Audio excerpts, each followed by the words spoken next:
Today, our topic is steam jet refrigeration system. നമ്മൾ അടുത്ത refrigeration സിസ്റ്റമായ steam jet refrigeration എന്താണ് എന്ന് നോക്കാൻ പോവുകയാണ്. It's A non conventional type refrigeration system എന്ന് വേണമെങ്കിൽ പറയാം. നമ്മൾ കൺവെൻഷനലായിട്ട് യൂസ് ചെയ്യുന്ന ഒരു വേപ്പർ കംപ്രഷൻ സിസ്റ്റം പോലെയുള്ള ഒരു അറേഞ്ച്മെൻ്റ് അല്ല സ്റ്റീം ജെറ്റ് റെഫ്രിജറേഷൻ സിസ്റ്റം. നമുക്ക് ആദ്യം അതിൻ്റെ ബേസിക് പ്രിൻസിപ്പിളിലേക്ക് ഒന്ന് പോകാം. പ്രിൻസിപ്പിൾ കൊടുത്തിട്ടുണ്ട്, നമുക്ക് വായിക്കാം. The basic principle of boiling of liquid at lower temperature by reducing the pressure on its surface is used in steam jet refrigeration system. അപ്പോൾ അത് കുറച്ചുകൂടെ ക്ലിയർ ആയിട്ട് ഞാൻ പറയാം. നമ്മളൊരു പാത്രത്തിൽ ഒരു ബീക്കറിൽ വെള്ളം എടുക്കുന്നു, അല്ലെങ്കിൽ വളരെ ക്ലോസ്ഡ് ആയിട്ടുള്ള ബീക്കറാണ്, എയർ ടൈറ്റ് ബീക്കർ എന്ന് വേണമെങ്കിൽ പറയാം. അതിനകത്ത് നമ്മൾ വെള്ളം എടുക്കുന്നു. അപ്പോൾ അതിനകത്തെ പ്രഷർ ബീക്കറിനകത്തെ പ്രഷർ നമ്മൾ ആംബിയൻ പ്രഷർ തന്നെ എന്ന രീതിയിൽ മെയിൻറ്റെയിൻ ചെയ്തു, 180 തന്നെ. എന്നിട്ട് നമ്മൾ ഹീറ്റ് സപ്ലൈ ചെയ്യുവാണെങ്കിൽ വെള്ളം തിളയ്ക്കുന്നു. എപ്പം 100 ഡിഗ്രി സെൽഷ്യസിൽ വെള്ളം തിളയ്ക്കുന്നു, വെള്ളം ബോയിൽ ചെയ്യുന്നു. ഇനി നമ്മൾ എന്ത് ചെയ്യുന്നു ചോദിച്ചാൽ, ബീക്കറിനകത്തെ പ്രഷർ നമ്മൾ 180 കുറയ്ക്കുന്നു എന്ന് കരുതുക. അതായത് പ്രഷർ കുറഞ്ഞു ബീക്കറിനകത്തെ. എന്നിട്ട് നമ്മൾ അഗെയിൻ ഹീറ്റ് സപ്ലൈ ചെയ്തുകൊണ്ടിരുന്നു. ഹീറ്റ് സപ്ലൈ ചെയ്തപ്പം 100 ഡിഗ്രി സെൽഷ്യസിനേക്കാളും താഴ്ന്ന ഒരു ടെമ്പറേച്ചറിൽ വെള്ളം തിളച്ചു. എഗെയിൻ നമ്മൾ വീണ്ടും പ്രഷർ ഒന്നും കൂടെ കുറച്ചു. നോക്കിയപ്പം വീണ്ടും വെള്ളം തിളച്ചത് കുറച്ചും കൂടെ താഴ്ന്ന ഒരു ബോയിലിംഗ് പോയിന്റിലാണ്. അങ്ങനെ പ്രഷർ കുറച്ച് വരും തോറും ബോയിലിംഗ് പോയിന്റ് കുറഞ്ഞു. അങ്ങനെ സംഭവിച്ചു ചിലപ്പോൾ 10 ഡിഗ്രി സെൽഷ്യസിൽ വെള്ളം തിളയ്ക്കാം, അല്ലെങ്കിൽ 6 ഡിഗ്രി സെൽഷ്യസിൽ വെള്ളം തിളയ്ക്കാം എന്നൊരു സ്റ്റേറ്റിലെത്തി. അപ്പോൾ നമുക്ക് ആ ഒരു എക്സ്പെരിമെൻ്റ് ചെയ്ത് മനസ്സിലായി, പ്രഷർ കുറയും തോറും വെള്ളം തിളയ്ക്കുന്ന ബോയിലിംഗ് പോയിന്റ് എന്ന് പറയുന്ന ആ ടെമ്പറേച്ചറും കുറഞ്ഞു വരുന്നു. അതേസമയം പ്രഷർ കൂടുന്തോറും ബോയിലിംഗ് പോയിന്റും കൂടുന്നു. ഇപ്പോൾ പറയുകയാണെങ്കിൽ നമ്മൾ പ്രഷർ കുറച്ചു, ബീക്കറിനകത്തെ പ്രഷർ കുറച്ച് ഒരു പർട്ടിക്കുലർ വാല്യൂവിലെത്തി, ആംബിയൻ്റെക്കാളും വളരെ കുറഞ്ഞൊരു വാല്യൂവിലെത്തി. ആ പ്രഷറിന് കറസ്പോണ്ടിങ് ആയിട്ട് വെള്ളം തിളയ്ക്കുന്ന ബോയിലിംഗ് ടെമ്പറേച്ചർ എന്ന് പറയുന്നത് 20 ഡിഗ്രി സെൽഷ്യസ് ആണെന്ന് കരുതുക. നമ്മുടെ ആംബിയൻ്റ് ടെമ്പറേച്ചർ എന്ന് പറയുന്നത് 27 ഡിഗ്രി സെൽഷ്യസ് ആണെന്ന് പറയുക, ആണെന്ന് കരുതുക.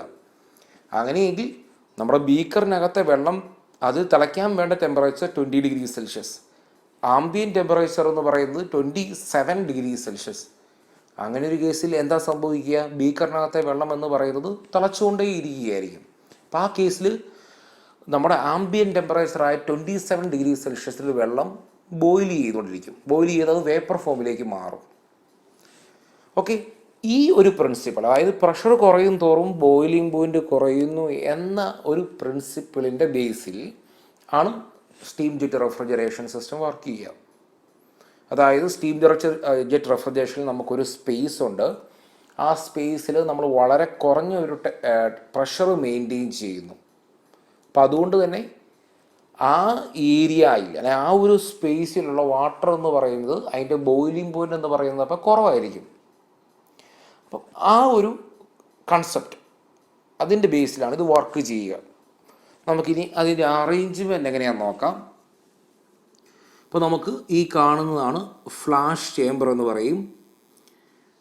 ദെൻ നമുക്ക് ഇവിടെ ഏത് സ്പേസാണോ കൂൾ ചെയ്യേണ്ട ആ ഒരു സ്പേസ് ഉണ്ട്, പമ്പുണ്ട്, പിന്നെ നമുക്ക് വാട്ടറിനെ സ്പ്രേ ചെയ്യാൻ വേണ്ടി ഒരു സ്പ്രേ ഹെഡറും സ്പ്രേ നോസിൽസും ഉണ്ട്. ഇവിടെ നമുക്കൊരു ഇജക്ടറുണ്ട്, നോസിലുണ്ട്, ബോയിലറുണ്ട്, കണ്ടൻസറുണ്ട്. നമുക്ക് ആദ്യം ഒരു കാര്യം ചെയ്യാം. ഈ ഇവാപ്പറേറ്റർ അല്ലെങ്കിൽ ഈ ഫ്ലാഷ് ചേമ്പർ എന്ന് പറയുന്ന ഈ ഒരു ഏരിയ മാത്രം എടുക്കാം. ഫ്ലാഷ് ചേമ്പറിൽ നമ്മൾ ആദ്യം വെള്ളം നിറച്ചു, ഒരു പർട്ടിക്കുലർ ലെവൽ വരെ വെള്ളം നിറച്ച് വെച്ചു. ഇനി നമ്മൾ എന്ത് ചെയ്യുന്നു എന്ന് ചോദിച്ചു കഴിഞ്ഞാൽ, ബോയിലറിലേക്ക് നമ്മൾ ഹീറ്റ് സപ്ലൈ ചെയ്തുകൊണ്ട് സ്റ്റീമിനെ ജനറേറ്റ് ചെയ്തു, ഹൈ പ്രഷർ സ്റ്റീമിനെ ജനറേറ്റ് ചെയ്തു. ആ ഈ സ്റ്റീം നോസിലൂടെ പുറത്ത് വരുന്നു. നമുക്കറിയാം സ്റ്റീം നോസിൽ എന്താ ചെയ്യുന്നത്, ഈ ബോയിലറിൽ നിന്ന് വരുന്ന ഹൈ പ്രഷർ സ്റ്റീമിനെ ഹൈ വെലോസിറ്റിയിലുള്ള ഒരു സ്റ്റീമായി പുറത്തു വരിക എന്നൊരു ഉദ്ദേശമാണ് നോസലിന്. ഇപ്പം നോസിൽ കൺവേർട്ട് ചെയ്യുന്നത് ഹൈ പ്രഷർ സ്റ്റീമിനെ ഹൈ വെലോസിറ്റിയിലുള്ള ഒരു സ്റ്റീമായിട്ട് നോസിൽ കൺവേർട്ട് ചെയ്യുന്നു. അത്തരത്തിൽ ഈ നോസിലിൽ കൂടെ ഹൈ വെലോസിറ്റിയിൽ സ്റ്റീം പുറത്തേക്ക് വരുന്നു. ഈ ഹൈ വെലോസിറ്റിയിൽ വരുന്ന സ്റ്റീം എന്ത് ചെയ്യുന്നു, ഈ ഫ്ലാഷ് ചേമ്പറിനകത്ത് നമ്മൾ പറഞ്ഞ വാട്ടറുണ്ട്, അതുപോലെ തന്നെ ഈ ഫ്ലാഷ് ചേമ്പറിൻ്റെ ടോപ്പിൽ വാട്ടറിൻ്റെ മുകളിലായിട്ട് കുറച്ച് എയർ ഉണ്ടാകാം, അതുപോലെ വാട്ടർ വേപ്പർ ഉണ്ടാകാം. അപ്പോൾ ഈ ഹൈ വെലോസിറ്റിയിൽ സ്റ്റീം നോസിലിൽ കൂടെ പുറത്ത് വരുന്ന സമയത്ത് എന്ത് ചെയ്യും, ഇവിടെ ഒരു വാക്വം പോലെ ക്രിയേറ്റ് ചെയ്യും, അല്ലെങ്കിൽ ഒരു എൻ്റർടൈൻ ചെയ്യും. അതായത് ഈ ഹൈ വെലോസിറ്റി സ്റ്റീം ഇവിടെയുള്ള ഫ്ലാഷ് ചേമ്പറിനകത്തുള്ള വേപ്പറിനെ സക്ക് ചെയ്തെടുക്കുന്ന ഒരു എഫക്റ്റ് ഉണ്ടാകും. ഓക്കെ, അപ്പോൾ ഹൈ വെലോസിറ്റി സ്റ്റീം നോസിലിൽ കൂടെ പുറത്ത് വരുമ്പോൾ അത് ഈ ചേമ്പറിനകത്തുള്ള വേപ്പറിനെ അത് സക്ക് ചെയ്തെടുത്തിട്ട് ദെൻ ഈ ഇജക്ടർ എന്ന് പറയുന്ന ഏരിയ കുറഞ്ഞ പോർഷനിൽ കൂടെ പോകുമ്പോൾ കംപ്രസ്ഡ് ആവുന്നു, കംപ്രസ് ആയിട്ട് അത് കണ്ടൻസറിയിലേക്ക് പോകുന്നു. ഇതാണ് സംഭവിക്കുക. അപ്പോൾ ഇവിടെയുള്ള വേപ്പറിനെ സക്ക് ചെയ്യുമ്പം ഈ ഫ്ലാഷ് ചേമ്പറിൽ എന്താ സംഭവിക്കുന്നത്, ഫ്ലാഷ് ചേമ്പറിനകത്തെ പ്രഷർ കുറയുന്നു, അല്ലെങ്കിൽ ഈ വാട്ടറിന് മുകളിലുള്ള പ്രഷർ കുറയുന്നു. പ്രഷർ കുറഞ്ഞാൽ എന്ത് സംഭവിക്കും, ബോയിലിംഗ് പോയിൻ്റ് കുറയും, വാട്ടർ ചിലപ്പം നോർമൽ ടെമ്പറേച്ചറിൽ അല്ലെങ്കിൽ ഒരു 27 20 ഡിഗ്രി സെൽഷ്യസിലോ ബോയിൽ ചെയ്തെന്ന് വരാം. ഓക്കെ, ഇനി നമുക്ക് ഈ ബോയിലിൽ നിന്ന് ഇവിടെ നമുക്കൊരു കൺട്രോൾ വാൽവ് ഉണ്ടാകാം. അതായത് ബോയിലറിൽ നിന്ന് വരുന്ന ആ ഒരു എമൗണ്ട് സ്റ്റീം അതിനെ നമുക്ക് കൺട്രോൾ ചെയ്യാം. ആ സ്റ്റീമിൻ്റെ എമൗണ്ട് വേരി ചെയ്തുകൊണ്ട് എന്ത് സംഭവിക്കും, ഈ നോസിലിൽ കൂടെ വരുന്ന സ്റ്റീമിൻ്റെ വെലോസിറ്റി നമുക്ക് ചേഞ്ച് ചെയ്യാം. കാരണം ഈ വെലോസിറ്റി ചേഞ്ച് ചെയ്യുന്നതോറും എന്താ സംഭവിക്കുന്നത്, ഇവിടെയുള്ള പ്രഷറിനൊരു വേരിയേഷൻ വരുത്താൻ സാധിക്കും നമുക്ക്. കാരണം ഇത് വളരെ ഹൈ വെലോസിറ്റി ഒരു സ്റ്റീമാണ് വരുന്നതെങ്കിൽ ഈ സക്ഷൻ നേച്ചർ എന്ന് പറയുന്നത് കൂടുതലായിരിക്കും. എന്ന് പറഞ്ഞാൽ ഇവിടെയുള്ള കൂടുതൽ വേപ്പറിനെ സക്ക് ചെയ്തെടുക്കും. അങ്ങനെ സംഭവിച്ചാൽ ഇവിടെ ഈ ഫ്ലാഷ് ചേമ്പറിനകത്തെ പ്രഷർ കണ്ടമാനം തരും. ഇനി ഈ വെലോസിറ്റി എന്ന് പറയുന്നത് കുറവാണെങ്കിൽ കുറച്ച് വേപ്പറിനെ റിമൂവ് ചെയ്യത്തുള്ളൂ. സോ ഇതിനകത്തുള്ള പ്രഷർ എന്ന് പറയുമ്പോൾ അപ്പോൾ കുറച്ചുകൂടെ ഹയർ ആയിരിക്കും. അപ്പോൾ ഈ രീതിയിൽ ഫ്ലാഷ് ചേമ്പറിനകത്തെ പ്രഷർ എന്തുമാത്രം വേണം എന്ന രീതിയിൽ നമ്മൾ സെറ്റ് ചെയ്യുന്നത് എങ്ങനെയായിരിക്കും, ഈ നോസിലിൽ കൂടെ വരുന്ന ആ സ്റ്റീമിൻ്റെ വെലോസിറ്റിനെ ആശ്രയിച്ചിരിക്കും. ആ വെലോസിറ്റി എന്ന് പറയുന്നത് ബോയിലറിൽ നിന്ന് എത്രമാത്രം സ്റ്റീമിനെ, എത്ര ഹൈ പ്രഷറുള്ള സ്റ്റീമിനെ സപ്ലൈ ചെയ്യുന്നു എന്നതിനെ ആശ്രയിച്ചിരിക്കും ഈ വെലോസിറ്റി. അപ്പോൾ ആ രീതിയിൽ ഈ സ്റ്റീമിൻ്റെ വെലോസിറ്റി കൺട്രോൾ ചെയ്തുകൊണ്ട് ഫ്ലാഷ് ചേമ്പറിനകത്തെ പ്രഷർ നമ്മൾ മെയിൻറ്റെയിൻ ചെയ്യും. ആ പ്രഷർ എന്ന് പറയുന്നത് എപ്പോഴും ലോ പ്രഷർ ആയിരിക്കും. ആ ലോ പ്രഷർ എത്ര വേണം, കുറഞ്ഞ ലോ പ്രഷർ വേണോ, കുറച്ച് മീഡിയം ലോ പ്രഷർ വേണോ, കുറച്ച് കൂടുതൽ ലോ പ്രഷർ വേണോ എന്ന് നമ്മൾ തീരുമാനിക്കുന്നത് ഈ നോസിലിൽ കൂടെ വരുന്ന വെലോസിറ്റിനെ ആശ്രയിച്ചിരിക്കും. ആ വെലോസിറ്റി നമ്മൾ തീരുമാനിക്കുന്ന എത്ര പ്രഷറുള്ള സ്റ്റീമിനെയാണ് നമ്മൾ സപ്ലൈ ചെയ്യുന്നു എന്നതിനെ ആശ്രയിച്ചിരിക്കും. കാരണം നോസിൽ ചെയ്യുന്ന കൺവേർഷൻ എന്ന് പറഞ്ഞാൽ പ്രഷർ ടു വെലോസിറ്റി കൺവേർഷനാണ്. അപ്പം ആ രീതിയിൽ നമ്മൾ ഇവിടെ ഒരു ലോ പ്രഷർ മെയിൻറ്റെയിൻ ചെയ്തു. ലോ പ്രഷർ മെയിൻറ്റെയിൻ ചെയ്യുമ്പോൾ സംഭവിക്കും, സ്വാഭാവികമായിട്ടും ഇതിനകത്തുള്ള വെള്ളം ബോയിൽ ചെയ്യാൻ തുടങ്ങും. വെള്ളം ബോയിൽ ചെയ്ത് അത് വാട്ടർ വേപ്പർ ഫോമിലേക്ക് മാറും. അങ്ങനെ വെള്ളം ബോയിലാകുമ്പോൾ അതിന് എനർജി വേണം, അതിന് ഹീറ്റ് വേണം. അപ്പോൾ അത് സറൗണ്ടിങ്സിലുള്ള വാട്ടറിൻ്റെ എനർജി അബ്സോർബ് ചെയ്തുകൊണ്ട് വാട്ടർ വേപ്പർ ഫോമിലേക്ക് മാറുന്നു. അപ്പോൾ ഇവിടെ ഉണ്ടാകുന്ന ഈ വേപ്പറിനെ എല്ലാം ആര് കൊണ്ടുപോകും, ഈ ഹൈ വെലോസിറ്റിയിൽ വരുന്ന സ്റ്റീം കൊണ്ടുപോകുന്നു. ദെൻ എജക്ടറിലൂടെ ആ സ്റ്റീമും അതുപോലെ തന്നെ ഇവിടുന്ന് എടുത്ത വേപ്പറിനെ എല്ലാം കൂടെ കംപ്രസ് ചെയ്യുന്നു. കംപ്രസ് ചെയ്തിട്ട് അത് കണ്ടൻസറിലേക്ക് സപ്ലൈ ചെയ്യുന്നു. ഇത്തരത്തിൽ ഈ ഫ്ലാഷ് ചേമ്പറിനകത്ത് ഇവാപ്രേഷൻ അല്ലെങ്കിൽ ലിക്വിഡ് ബോയിലായി പോകുന്നതുകൊണ്ട് റിമൈനിങ് ലിക്വിഡ് എന്ത് സംഭവിക്കും, തണുക്കുന്നു, അത് ചിൽഡ് ആകുന്നു. അപ്പോൾ ഇത്തരത്തിൽ ഇവിടെ ഉള്ള ആ ചിൽഡ് വാട്ടർ പമ്പ് ചെയ്തുകൊണ്ട് നമുക്ക് ഏത് സ്പേസ് ആണോ കൂൾ ചെയ്യേണ്ട ആ സ്പേസിലേക്ക് കൊണ്ടുപോകുന്നു. അവിടുന്ന് ഹീറ്റ് അബ്സോർബ് ചെയ്യുന്നു. ദെൻ ആ വാം വാട്ടറിനെ നമ്മൾ തിരിച്ച് ഈ സ്പ്രേ ഹെഡറും സ്പ്രേ നോസിലും ഉപയോഗിച്ചുകൊണ്ട് ഫ്ലാഷ് ചേമ്പറിൽ സ്പ്രേ ചെയ്യുന്നു. അപ്പോൾ ഈ വാം വാട്ടറിനെ സ്പ്രേ ചെയ്യുന്ന സമയത്ത് ഇത് സംഭവിക്കും, ഓൾറെഡി ഇതിനകത്ത് പ്രഷർ കുറവാണ്. സ്പ്രേ ചെയ്യുന്നത് വാം വാട്ടറിലും കുറച്ച് ഈ പ്രഷർ കുറവായതുകൊണ്ടും വാം വാട്ടറിൻ്റെ ടെമ്പറേച്ചർ കൂടുതലായതുകൊണ്ടും വാം വാട്ടറിൽ കുറേ വാം വാട്ടർ വേപ്പർ ഫോമിലേക്ക് മാറും. അപ്പോഴും വേപ്പർ ഫോമിലേക്ക് മാറും. ആ ഉണ്ടാകുന്ന വേപ്പറിനെ എല്ലാം ആര് റിമൂവ് ചെയ്തുകൊണ്ടിരിക്കും, ഈ ഹൈ വെലോസിറ്റിയിൽ വരുന്ന സ്റ്റീം റിമൂവ് ചെയ്തുകൊണ്ടിരിക്കും. അപ്പോൾ ഈ സ്റ്റീം ഇവിടെ ഉണ്ടാകുന്ന വേപ്പറിനെ എല്ലാം അങ്ങ് അബ്സോർബ് ചെയ്യുന്നു. അതിനെല്ലാം സക്ക് ചെയ്തെടുക്കുന്നു.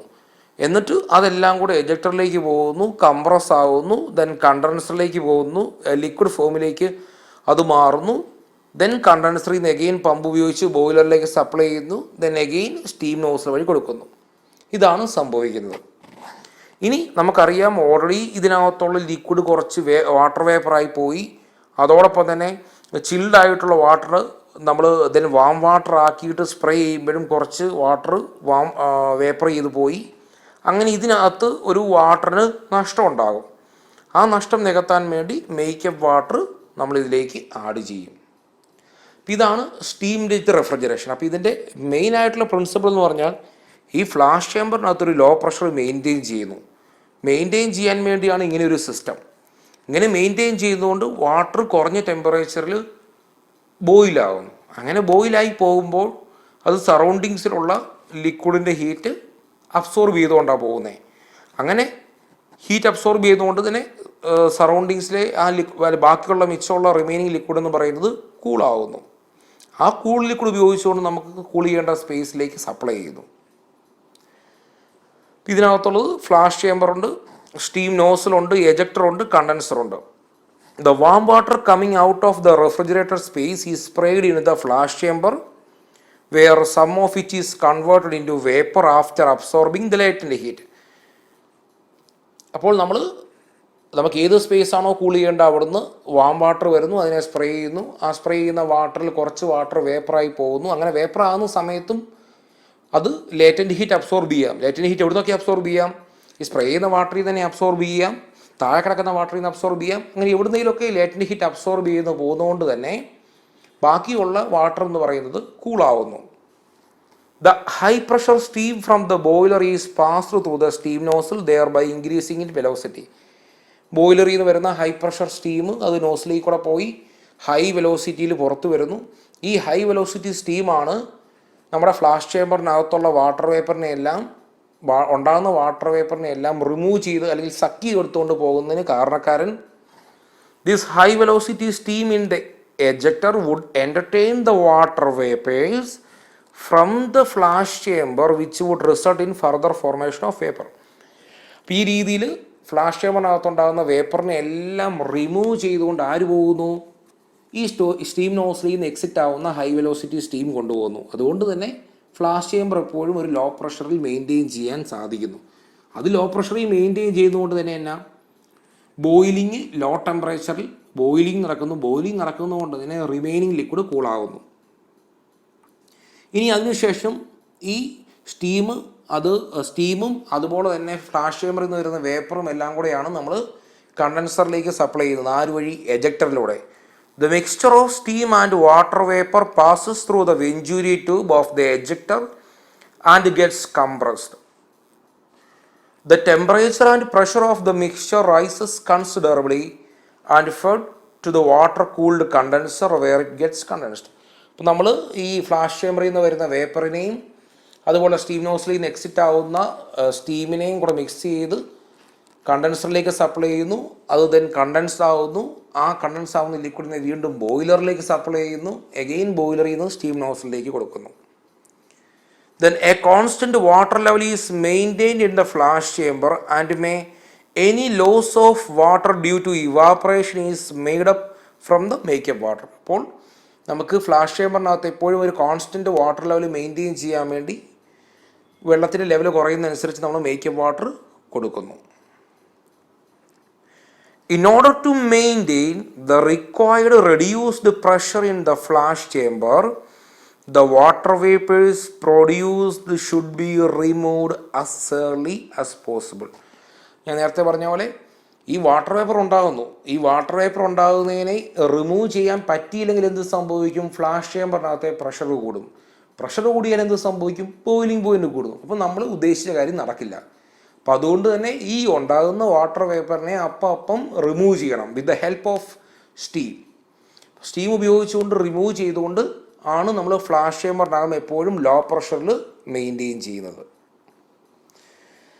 ഓക്കെ, അപ്പോൾ അതാണ് സ്റ്റീം ജെറ്റ് റെഫ്രിജറേഷൻ. നെക്സ്റ്റ് ക്ലാസ്സിൽ നമ്മൾ റെഫ്രിജറൻസ് എന്താണ്, ഡിഫറെൻറ്റ് ടൈപ്സ് ഓഫ് റെഫ്രിജറൻസ് എന്താണ് എന്നുള്ളത് നോക്കും. Thank you.